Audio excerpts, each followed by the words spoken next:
Bonjour,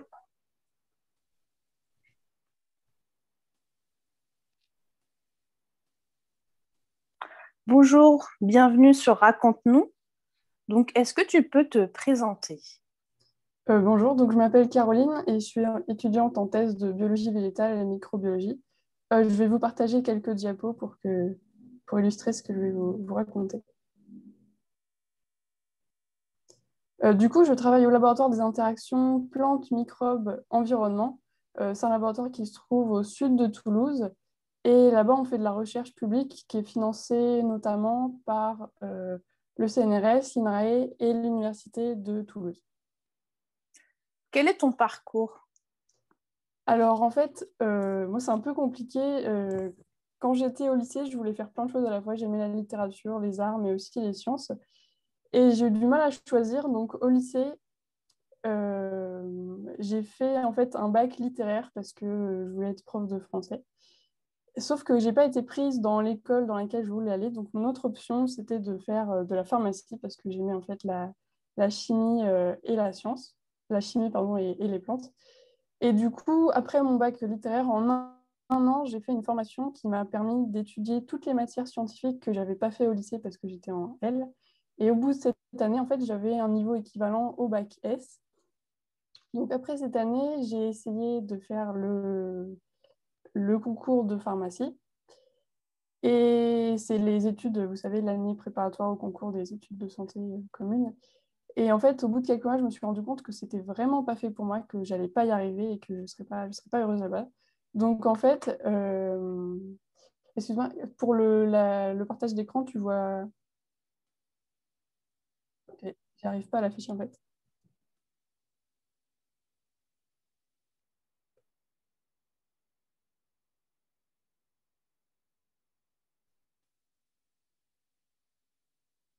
Ok.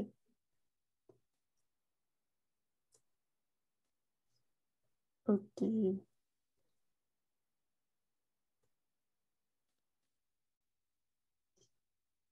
Oui, du coup, j'en étais que oui, j'ai pas eu le concours de pharmacie.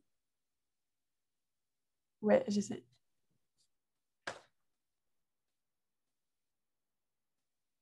Ok, désolée pour les cafouillages. Du coup, je suis allée à la faculté de sciences à Angers, c'est dans les Pays de la Loire. Et là-bas, en fait, j'ai fait de la biologie animale, la biologie végétale. Et la biologie végétale, c'est ce qui me plaisait le plus. Donc, pendant 3 ans, j'ai fait une licence de production végétale. Donc, c'est orienté vers tout ce qui se tourne vers l'agriculture. Et après cette licence, en 2 ans, j'ai fait un master pour me spécialiser dans la gestion de la santé des plantes. Parce que tout ce côté maladie des plantes, tous les agresseurs qui existent, tous les problèmes que ça cause sur l'agriculture, ça m'a vraiment, vraiment passionnée. Et du coup, j'ai eu la chance que pour mon stage de fin d'études, je l'ai fait au laboratoire toulousain, là où je travaille. En fait, ils avaient un financement pour me garder en thèse, donc ils m'ont embauché en thèse là-dessus après. Du coup, tu n'as pas passé l'école doctorale, tu avais un financement. Non, j'ai pas passé de concours, j'ai eu des financements directs pour ma Alors, du thèse. coup, quel est le sujet de ta thèse? Alors, dans ma thèse, j'utilise deux organismes principaux. Il y en a un, c'est une plante qui fait partie de la famille des brassicacées, qu'on appelait avant les crucifères.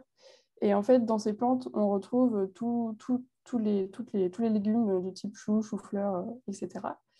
Et l'autre organisme que j'utilise, c'est une bactérie. Alors, les bactéries, on les connaît pour les maladies qu'elles provoquent chez nous, les animaux. On les connaît aussi dans l'industrie agroalimentaire parce qu'on l'utilise pour faire des produits transformés comme les produits laitiers. Et on peut aussi les utiliser dans l'industrie pour produire des molécules dont on a besoin pour fabriquer, par exemple, des médicaments. Et en fait, précisément, la bactérie que j'utilise, elle fait partie d'une grande famille de bactéries qui s'appelle les Xanthomonas.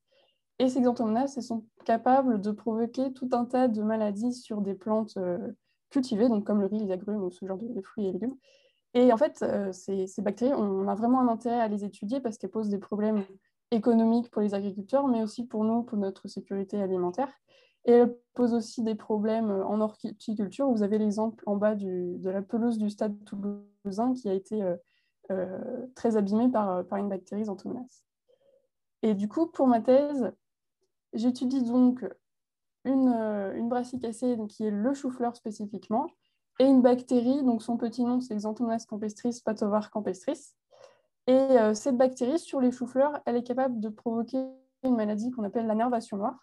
Donc en fait, la bactérie va être capable d'entrer dans la plante et de provoquer soit quelques symptômes de plantes, de feuilles qui sont un peu abîmées, mais c'est capable aussi de détruire complètement les têtes des choux, des choux-fleurs, etc. Donc chez nous, ça pose pas un énorme problème en agriculture parce qu'on ne cultive pas beaucoup, beaucoup de choux. Mais par exemple, en Asie, où c'est une base de l'alimentation, là, ça pose un très gros problème. Et on a aussi une université aux États-Unis avec qui on travaille en collaboration. Eux, ils travaillent avec des agriculteurs dans la région de New York où ils cultivent des choux-fleurs. Et en fait, pour eux, tous les ans, cette maladie, cette bactérie, ça leur pose des problèmes.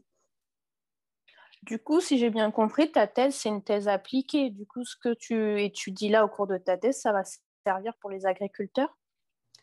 Alors non, en fait, ce que je fais, c'est plus de la recherche fondamentale, c'est-à-dire qu'on essaie de comprendre le fonctionnement de l'interaction entre la bactérie et le chou-fleur. C'est-à-dire que euh, d'un côté, on va regarder sur la bactérie qu'est-ce qu'elle a comme arme pour pouvoir aller attaquer la plante, et du côté de la plante, déjà, comment est-ce que la bactérie entre dans la plante, où est-ce qu'elle se trouve dans la plante pour provoquer la maladie, pour détruire les cellules, et la plante, qu'est-ce qu'elle est capable de faire pour se défendre ou non.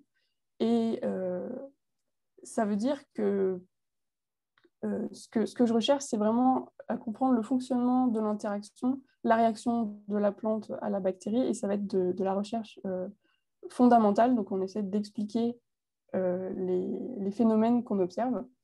Euh, et ce que je fais, ça veut dire que dans peut-être 10 ou 15 ans, on pourra utiliser les connaissances qu'on a obtenues pour faire à ce moment-là de la recherche appliquée, où on pourra essayer, par exemple, de sélectionner des variétés de choux-fleurs qui seront résistantes à cette maladie.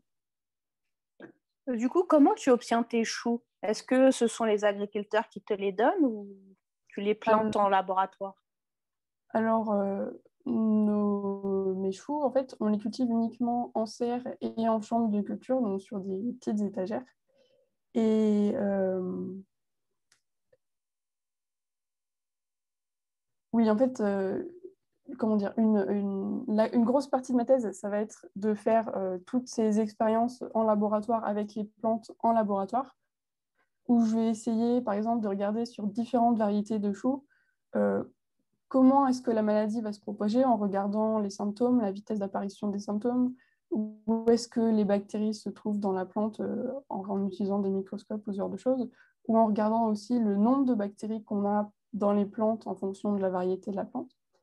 Euh, mais il y a aussi une autre partie de ma thèse en fait qui est de la bioinformatique. Et ça, en fait, c'est la bioinformatique, c'est utiliser des outils d'informatique pour analyser des données de biologie. Pour moi, concrètement, ça veut dire qu'on a une collection de plusieurs milliers de bactéries Xanthomas. Et toutes ces bactéries, on les a séquencées, c'est-à-dire qu'on a regardé leur génome. Et par informatique, on va regarder les différences qu'il y a. Parce que toutes ces bactéries, on les a récupérées sur différents types de choux, mais aussi sur les différents autres types de plantes dont j'ai parlé, qui sont attaquées par exemple Xanthomas, sur des agrumes, sur du riz, sur des céréales, ce genre de choses. Et en fait, par informatique, on va regarder pourquoi les bactéries qui attaquent spécifiquement le chou ne sont pas capables d'attaquer les autres et qu'est-ce qu'elles ont génétiquement qui sont spécifiques à ce groupe de bactéries ou qu'est-ce qu'elles n'ont pas que les autres ont qui font qu'elles peuvent provoquer la maladie chez cette plante et pas chez une autre. Et toutes ces données aussi, on peut les utiliser du coup pour classer les bactéries entre elles et pouvoir créer des familles et mieux comprendre comment elles fonctionnent, comment elles sont distribuées dans le monde et comment leur localisation à la fois géographique et leur localisation sur le type de plante qu'elles infectent, comment ça c'est lié génétiquement. Donc voilà, oui, ma thèse, ça ressemble à ça. C'est une moitié d'expérimentation avec des plantes en laboratoire et une moitié d'informatique. Merci beaucoup, Caroline, de nous avoir expliqué ta thèse. C'est très intéressant. Je t'en prie. Merci, au revoir. Merci.